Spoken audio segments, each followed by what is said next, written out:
नमस्कार दोस्तों, स्वागत है आपका हमारे चैनल कॉम्पिटिटिव एग्जाम बाइट पर।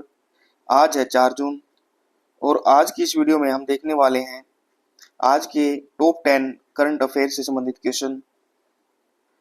इसमें जो भी क्वेश्चन हम करने वाले हैं उसके हर एक ऑप्शन को भी हम डिटेल में एक्सप्लेन करेंगे, ताकि इन 10 क्वेश्चन के साथ साथ और भी ज़्यादा क्वेश्चन जो है करंट अफेयर से आपको याद हो जाएं और कुछ स्टैटिक जीके भी हम इसमें कवर करेंगे। तो सिर्फ ये 10 क्वेश्चन नहीं रहने वाले, और भी बहुत ज़्यादा रहने वाले हैं। तो चलिए शुरू करते हैं आज की वीडियो का पहला क्वेश्चन, जो कि दिवस और नियुक्तियों से संबंधित रहने वाले हैं। शुरू के कुछ क्वेश्चन। तो हमारा पहला क्वेश्चन है, प्रत्येक वर्ष 3 जून को वैश्विक स्तर पर विश्व साइकिल दिवस मनाया जाता है। इस दिवस को मनाने का मुख्य उद्देश्य क्या है? देखिए, साइकिल दिवस मनाया जाता है 3 जून को प्रत्येक वर्ष। तो इसका उद्देश्य बताना है, तो इसका सही आंसर रहेगा ऑप्शन बी, स्वास्थ्य लाभ और पर्यावरण संरक्षण को बढ़ावा देना। साइकिल चलाने से होने वाले शारीरिक स्वास्थ्य लाभ और पर्यावरण के प्रदूषण से बचाने के योगदान का जश्न मनाने के लिए 3 जून को यह दिवस मनाया जाता है। इसी क्रम में 1 जून को विश्व दुग्ध दिवस मनाया जाता है, जिसकी थीम महिला किसानों का सम्मान थी। तो देखिए, 3 जून को कौन सा दिवस मनाया जाता है? विश्व साइकिल दिवस, वर्ल्ड बाईसाइकिल दिवस डे। तो यह मनाया जाता है स्वास्थ्य लाभ और पर्यावरण संरक्षण को बढ़ावा देने के लिए। इस खुशी में मनाया जाता है 3 जून को। और इस साथ ही कौन सा दिवस मनाया जाता है? विश्व दुग्ध दिवस। विश्व दुग्ध दिवस मनाया जाता है 1 जून को। और इसकी थीम क्या थी? इसकी थीम थी महिला किसानों का सम्मान। इसके अलावा जो और ऑप्शन दिए गए वो देख लेते हैं। ऑप्शन ए दिया गया है, वाहनों की गति को नियंत्रित करना। यह परिवहन विभाग और यातायात पुलिस का काम होता है, जो सड़क सुरक्षा नियमों के जरिए गति सीमा तय करते हैं। और ऑप्शन देखिए,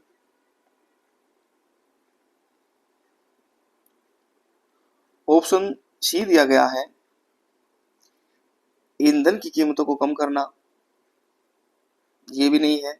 ऑप्शन डी, शहरी बुनियादी ढांचे का निर्माण करना। ये भी नहीं है। ये मुख्य रूप से आवास और शहरी मामलों के मंत्रालय या स्थानीय विकास प्राधिकरणों का काम ये होता है। प्रश्न नंबर 2 देखिए, हाल ही में राजीव कृष्ण को किस राज्य का नया पूर्णकालिक पुलिस महानिदेशक, director of general of police, DGP नियुक्त किया गया है? किसको? राजीव कृष्ण को डीजीपी नियुक्त किया गया है, पुलिस महानिदेशक नियुक्त किया गया है। हमें बताना है किस राज्य का नियुक्त किया गया है। इसका सही आंसर रहेगा ऑप्शन बी, उत्तर प्रदेश। राजीव कृष्ण को उत्तर प्रदेश राज्य के पूर्णकालिक डीजीपी के रूप में जिम्मेदारी सौंपी गई है। वर्तमान में उत्तर प्रदेश के मुख्यमंत्री योगी आदित्यनाथ और राज्यपाल आनंदीबेन पटेल है। इसके अलावा और ऑप्शन दिए गए हैं। Option A, Rajasthan. यहाँ के वर्तमान मुख्यमंत्री भजन लाल शर्मा है और राज्यपाल का दायित्व हरिभाऊ किशन राव बागड़े संभाल रहे हैं। तो राजस्थान के मुख्यमंत्री कौन है? भजन लाल शर्मा और राज्यपाल हरिभाऊ किशन राव बागड़े। साथ ही ऑप्शन दिया गया है, पंजाब। वर्तमान में पंजाब के मुख्यमंत्री भगवंत मान है और राज्यपाल गुलाब चंद कटारिया। तो पंजाब के मुख्यमंत्री कौन है? भगवंत मान और राज्यपाल है गुलाब चंद कटारिया। ऑप्शन डी दिया गया है, उड़ीसा। उड़ीसा के मुख्यमंत्री मोहन चरण मांझी है, मोहन चरण मांझी, और राज्यपाल डॉक्टर हरिबाबू कंबमपति। हरिबाबू कंबमपति। मुख्यमंत्री कौन है? मोहन चरण मांझी। प्रश्न नंबर 3 देखिए, हाल ही में भारतीय वायुसेना आईएएफ की केंद्रीय वायु कमान के प्रमुख के रूप में किसे नियुक्त किया गया है? जो भारतीय वायुसेना आईएएफ है, उनकी केंद्रीय वायु कमान, सेंट्रल एयर कमांड के प्रमुख के रूप में किसे नियुक्त किया गया है, ये हमें बताना है। इसका सही आंसर ऑप्शन सी रहेगा, तरुण चौधरी। एयर मार्शल तरुण चौधरी को भारतीय वायुसेना की प्रतिष्ठित केंद्रीय वायु कमान का नया प्रमुख बनाया गया है। अतिरिक्त सैन्य नियुक्तियां देखेंगे। अंडमान और निकोबार कमान के नए commander in chief Vineet McCarthy बने हैं। नए सीडीएस एनएस राजा सुब्रमण्यम बने हैं और नौसेना प्रमुख कृष्णा स्वामीनाथन बने हैं। तो देखिए, भारतीय वायुसेना आईएएफ के केंद्रीय वायु कमान के प्रमुख बने हैं कौन? तरुण चौधरी। अंडमान निकोबार कमान के नए कमांडर इन चीफ कौन बने हैं? विनीत मैकार्थी। नए सीडीएस कौन बने हैं? राजा सुब्रमण्यम। और नौसेना प्रमुख कौन बने हैं? कृष्णा स्वामीनाथन।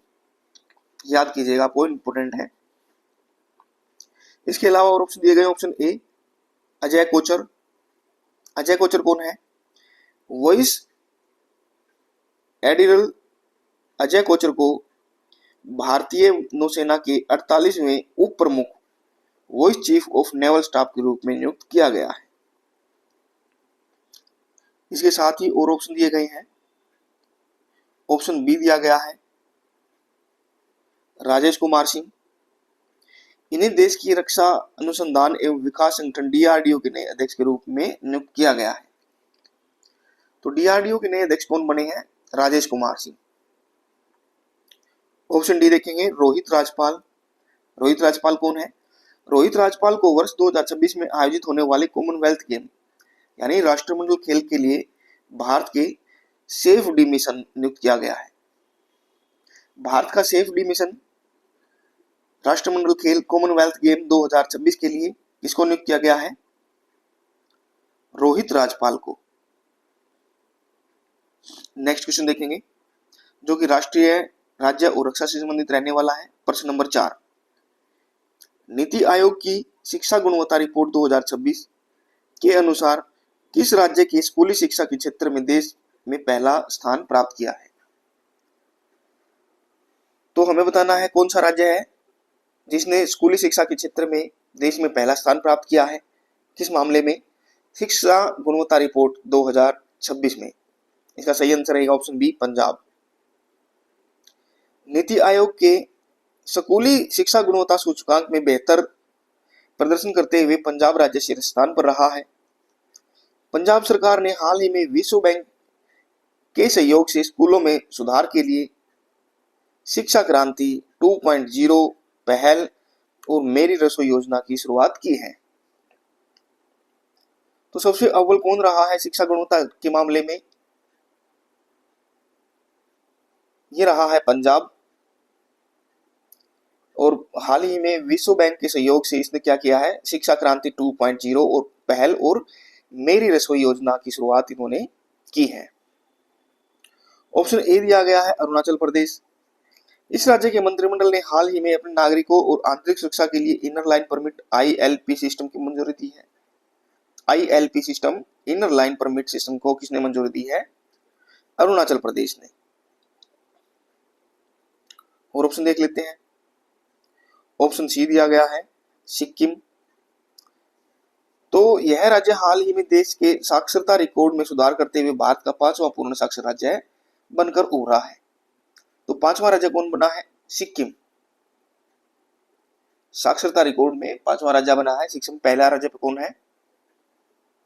केरल। और अगर केंद्र शासित प्रदेश की बात करें तो कौन सा? लद्दाख। किया था हमने पीछे क्वेश्चन में। ऑप्शन डी दिया गया है असम। उत्तराखंड और गुजरात के बाद यूनिफॉर्म सिविल कोड UCC विधेयक को अपनी विधानसभा में पारित करने वाला असम देश का तीसरा राज्य बना है। तो ये UCC जो यूनिफॉर्म सिविल कोड है उस विधेयक को अपनी विधानसभा में पारित करने वाला तीसरा राज्य कौन बना है? असम। पहला उत्तराखंड और फिर गुजरात। उत्तराखंड गुजरात के बाद असम तीसरा राज्य बना है जो UCC uniform service civil code को जिन्होंने अपनी विधानसभा में पारित किया है। नेक्स्ट क्वेश्चन देखिए, प्रश्न नंबर 5, किस भारतीय राज्य के चिकित्सा एवं स्वास्थ्य विभाग को दक्षिण पूर्व एशिया क्षेत्र के लिए WHO के प्रतिष्ठित world no tobacco day award 2026 से सम्मानित किया गया है? World no tobacco day award 2026 किस भारतीय राज्य को के चिकित्सा एवं स्वास्थ्य विभाग को दक्षिण पूर्व एशिया क्षेत्र के लिए WHO द्वारा world no tobacco day award 2026 से सम्मानित किया गया है? इसका आंसर रहेगा ऑप्शन सी, राजस्थान को। तंबाकू नियंत्रण और स्वास्थ्य सुधारों की दिशा में बेहतरीन कार्य के लिए राजस्थान के चिकित्सा एवं स्वास्थ्य विभाग को विश्व स्वास्थ्य संगठन WHO द्वारा यह पुरस्कार दिया गया है।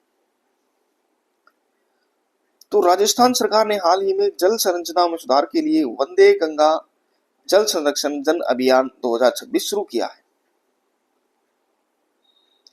तो जल संरचना में सुधार के लिए कौन सा अभियान? वंदे गंगा जल संरक्षण जन अभियान 2026 किसने शुरू किया है? राजस्थान सरकार ने। इसके अलावा ऑप्शन ए दिया गया उत्तर प्रदेश। उत्तर प्रदेश के लखनऊ में हाल ही में देश का पहला ओपन एयर नौसेना संग्रहालय नौसेना शौर्य वाटिका का भव्य उद्घाटन किया गया है। किसका उद्घाटन किया गया है? देश का पहला ओपन एयर नौसेना संग्रहालय। ओपन एयर नौसेना संग्रहालय कौन सा? नौसेना शौर्य वाटिका। नौसेना शौर्य वाटिका का उद्घाटन कहाँ किया गया है? लखनऊ में। और एक और चीज हमने लखनऊ में देखने को मिली थी, कौन सी? फ्रूट होराइजन 2026 कहां पर? लखनऊ में। और ऑप्शन देख लेते हैं। ऑप्शन बी दिया गया है बिहार। ग्रामीण क्षेत्रों में बेहतर काम करते हुए बिहार राज्य हाल ही में ग्रामीण स्वच्छता सूचकांक में पूरे पूर्वी क्षेत्र का नंबर 1 राज्य घोषित हुआ है। तो नंबर 1 पर कौन रहा है? बिहार ग्रामीण स्वच्छता सूचकांक में। ऑप्शन डी दिया गया पश्चिम बंगाल। राज्य सरकार ने शिक्षा और देशभक्ति को बढ़ावा देने के लिए सभी सरकारी स्कूलों की सुबह की प्रार्थना सभा में राष्ट्रीय गीत वंदे मातरम गाना अनिवार्य कर दिया है। हमारा राष्ट्रीय गीत है वंदे मातरम, उसको गाना अनिवार्य कर दिया है। पश्चिम बंगाल के हर एक स्कूल में जो सुबह की प्रार्थना होती है, प्रार्थना सभा होती है, उसमें वंदे मातरम गाना अनिवार्य कर दिया है। किसने? पश्चिम बंगाल ने। क्वेश्चन नंबर 6 देखेंगे। हाल ही में भारतीय सेना रक्षा अनुसंधान एवं विकास संगठन DRDO और वायुसेना द्वारा हवा से सतह पर मार करने वाली स्वदेशी मिसाइल का सफल परीक्षण कहां किया गया है? DRDO और वायुसेना द्वारा किया गया है एक परीक्षण। हवा से सतह पर मार करने वाली स्वदेशी मिसाइल का सफल परीक्षण हुआ है। कहां पर? ऑप्शन बी सही रहेगा, चांदीपुर उड़ीसा। उड़ीसा के चांदीपुर में स्थित इंटीग्रेटेड टेस्टिंग रेंज ITR से हवा से सतह पर मार करने वाली अत्याधुनिक स्वदेशी मिसाइल का सफल परीक्षण किया गया है। इसी तटीय क्षेत्र में DRDO और वायुसेना ने संयुक्त रूप से ताराग्लाइड हथियार और एंटीशिप मिसाइल NASM-SR का भी सफल परीक्षण किया है। तो देखिए, एक तो हवा से सतह पर मार करने वाले स्वदेशी मिसाइल का सफल परीक्षण हुआ है उड़ीसा के चांदीपुर के अंदर, और DRDO और वायुसेना ने संयुक्त रूप से जो है ताराग्लाइड हथियार और एंटीशिप मिसाइल NASM-SR का भी वहीं पर सफल परीक्षण किया है। इसके अलावा ऑप्शन दिए गए हैं। ऑप्शन ए को देख लेते हैं, पोखरण राजस्थान। पोखरण राजस्थान, भारतीय सेना ने हाल ही में राजस्थान की इस प्रसिद्ध फील्ड फायरिंग में अपनी युद्ध क्षमता को परखने के लिए ब्रह्मास्त्र अभ्यास का आयोजन किया है। ब्रह्मास्त्र अभ्यास कहां पर किया गया है? पोखरण राजस्थान में। और जो आप जानते हैं पोखरण ही वह जगह है राजस्थान में जहां पर कौन सा परीक्षण किया गया था? परमाणु परीक्षण 2 बार किया जा चुका है। और ऑप्शन देखिए, ऑप्शन सी दिया गया है खाबड़ा गुजरात। गुजरात के क्षेत्र में हाल ही में नवीकरणीय ऊर्जा को बढ़ावा देने के लिए दुनिया की दूसरी सबसे बड़ी बैटरी ऊर्जा भंडारण प्रणाली BESS की शुरुआत की गई है। तो दुनिया की दूसरी सबसे बड़ी बैटरी ऊर्जा भंडारण प्रणाली BESS की शुरुआत कहां पर की गई है? खाबड़ा गुजरात के अंदर। इंपोर्टेंट रहने वाला है। ऑप्शन डी दिया गया है चंदेरी मध्य प्रदेश। मध्य प्रदेश का यह ऐतिहासिक क्षेत्र हाल ही में वन्यजीव संरक्षण की दृष्टि से चर्चा में रहा है और एक अत्यंत दुर्लभ और विलुप्त प्राय देखा गया है। तो सफेद गिद्ध देखा गया है कहां पर? चंदेरी मध्य प्रदेश में। चंदेरी मध्य प्रदेश में क्या देखने को मिला है? सफेद गिद्ध। अब हम बात करेंगे अंतर्राष्ट्रीय खेल, बैंकिंग और पुरस्कार से संबंधित। प्रश्न नंबर 7 देखिए, वैश्विक पर्यावरण और पर्यावरण नवाचार को बढ़ावा देने के लिए दिया जाने वाला अर्थ प्राइज 2026 निम्नलिखित में से किस भारतीय युवाओं ने जीता है? अर्थ प्राइज 2026। तो इसका आंसर तो रहने वाला उपयुक्त सभी। भारत के 3 होनहार युवा हैं, आव्याना मेहता, एरियाना अग्रवाल और विवान छापछरिया। इन्होंने क्या किया है? संयुक्त राज्य में अपने कड़े और अनूठे प्रयासों के लिए अर्थ प्राइज 2026 का खिताब जीता है। तो भारत के 3 होनहार युवा हैं, आव्याना मेहता, एरियाना अग्रवाल और विवान छापछरिया। इन्होंने संयुक्त रूप से क्या किया है? अर्थ प्राइज 2026 का खिताब इन्होंने जीता है। ऑप्शन ए की बात करें तो आव्याना मेहता, ये भी इन्होंने पुरस्कार जीता है। और हाल ही में एबी क्रिएटिव अवार्ड 2026 में हिंदी समाचार पत्र दैनिक जागरण को पब्लिशर ऑफ द ईयर चुना गया है। पब्लिशर ऑफ द ईयर कौन से बार को चुना गया है? दैनिक जागरण को। एबी क्रिएटिव अवार्ड 2026 में, एबी क्रिएटिव अवार्ड 2026 में हिंदी समाचार पत्र है दैनिक जागरण, इसको पब्लिशर ऑफ द ईयर चुना गया है। ऑप्शन बी दिया गया है एरियाना अग्रवाल, पर्यावरण सुरक्षा की श्रेणी में वैश्विक स्तर पर उत्कृष्ट प्रोजेक्ट प्रस्तुत करने वाले इस विजेता टीम के सदस्य हैं। विवान छापरिया भी हमने देखा, इनको भी इस पुरस्कार से सम्मानित किया गया है, संयुक्त रूप से इनको दिया गया है। प्रश्न नंबर 8 देखिए, प्रवासी भारतीयों एनआरआई को वैश्विक बैंकिंग को की आदत देने के लिए किस भारतीय निजी बैंक ने बैंक में गिफ्ट सिटी में $, डेव आईटी कार्ड लॉन्च किया है? तो जो एनआरआई है, भारतीय है, जो प्रवासी भारतीय है, आधुनिक सुविधाएं देने के लिए, बैंकिंग सुविधाएं देने के लिए निजी क्षेत्र के बैंक ने गिफ्ट सिटी में $, डेव आईटी कार्ड लॉन्च किया है। किसने किया है? ऑप्शन सी इसका सही रहने वाला है, आईसीआईसीआई बैंक। आईसीआईसीआई बैंक ने गुजरात की गिफ्ट सिटी में विदेशी मुद्रा लेन देन को आसान बनाने के लिए एनआरआई ग्राहकों हेतु यह विशेष $, डेबिट कार्ड पेश किया है। $, डेबिट कार्ड पेश किया है किसने? आईसीआईसीआई बैंक ने गुजरात की गिफ्ट सिटी में विदेशी मुद्रा लेन देन को आसान बनाने के लिए किया गया है। और हालिया रिपोर्टों के अनुसार बैंकिंग क्षेत्र में आईसीआईसीआई बैंक में कर्मचारियों के जॉब छोड़ने की दर सबसे अधिक दर्ज की गई है।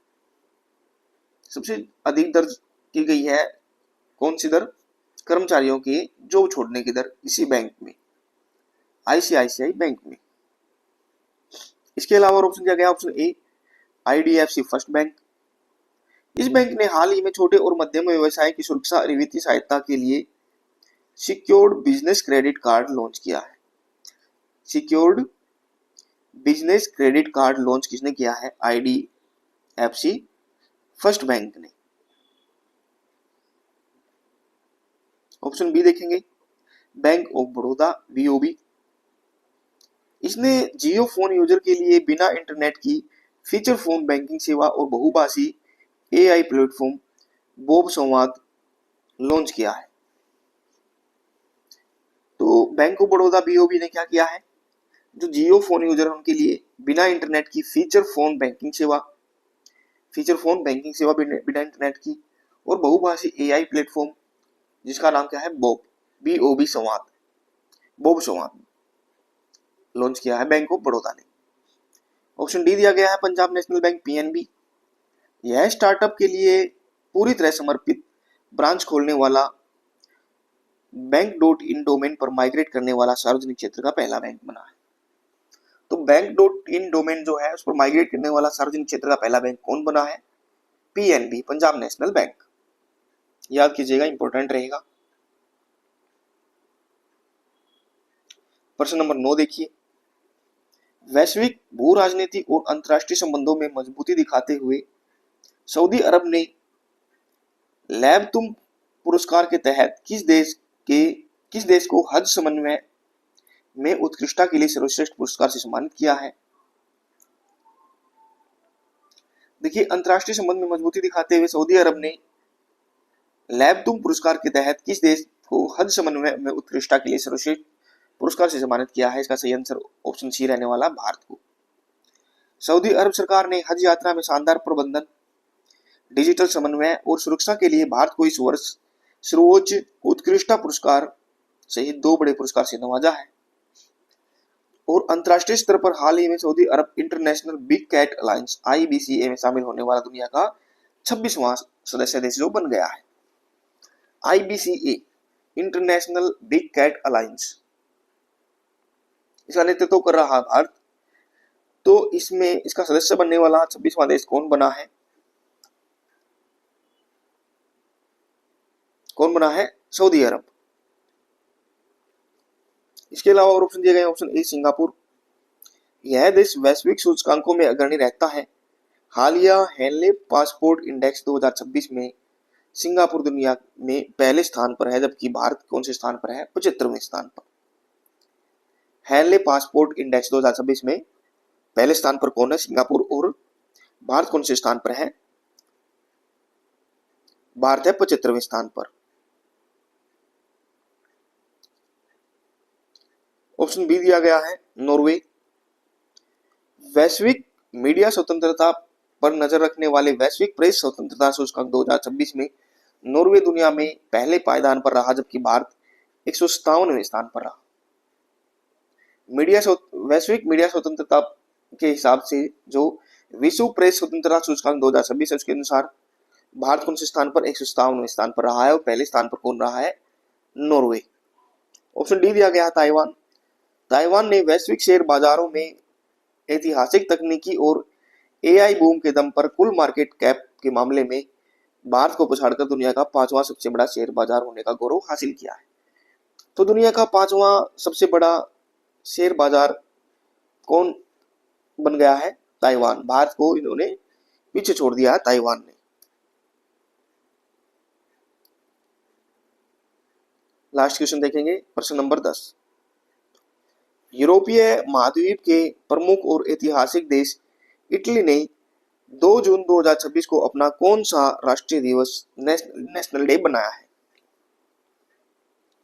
तो यूरोपीय महाद्वीप है जो इटली, उसने 2 जून 2026 को अपना कौन सा राष्ट्रीय दिवस मनाया है?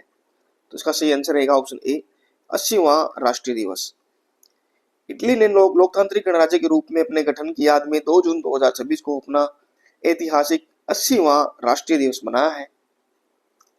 इटली के वर्तमान प्रधानमंत्री जो है जॉर्जिया मेलोनी है। इटली अपने पारंपरिक राष्ट्रीय व्यंजनों के लिए यूनेस्को की आधिकारिक मान्यता प्राप्त करने वाला दुनिया का पहला देश बना है। तो जो पारंपरिक राष्ट्रीय व्यंजन है उनके लिए यूनेस्को की अधिकारिता प्राप्त करने वाला पहला देश कौन बना है? इटली। वहां के प्रधानमंत्री जॉर्जिया मेलोनी है। ऑप्शन बी दिया गया 75वां राष्ट्रीय दिवस। तो भारत ने हाल ही में वर्ष 2025 में बड़े पैमाने पर अपनी आजादी और लोकतांत्रिक गणराज्य के गौरवमयी 75 वर्ष पूरे होने का जश्न मनाया था। 2025 में गणतंत्र लोकतांत्रिक गणराज्य के गौरवशाली 75 वर्ष होने के उपलक्ष्य में ये जश्न भारत ने मनाया था। तो दोस्तों, इसके अलावा ऑप्शन दिए गए हैं, ऑप्शन सी 50वां राष्ट्रीय दिवस, यह किसी भी देश के ऐतिहासिक संधि के गठन की गोल्डन जुबली को दर्शाता है। ऑप्शन डी 100वां राष्ट्रीय दिवस, यह किसी ऐतिहासिक घटना या आधुनिक देश के राष्ट्र निर्माण की शताब्दी वर्षगांठ को दर्शाता है। ये तो ठीक है। तो दोस्तों, ये थे आज के हमारे टॉप 10 क्वेश्चन। आशा करते हैं वीडियो आपको पसंद आई होगी। वीडियो पसंद आए तो लाइक कीजिए, शेयर कीजिए, चैनल को सब्सक्राइब कीजिए। मिलते हैं इसी तरह की नेक्स्ट वीडियो में। धन्यवाद।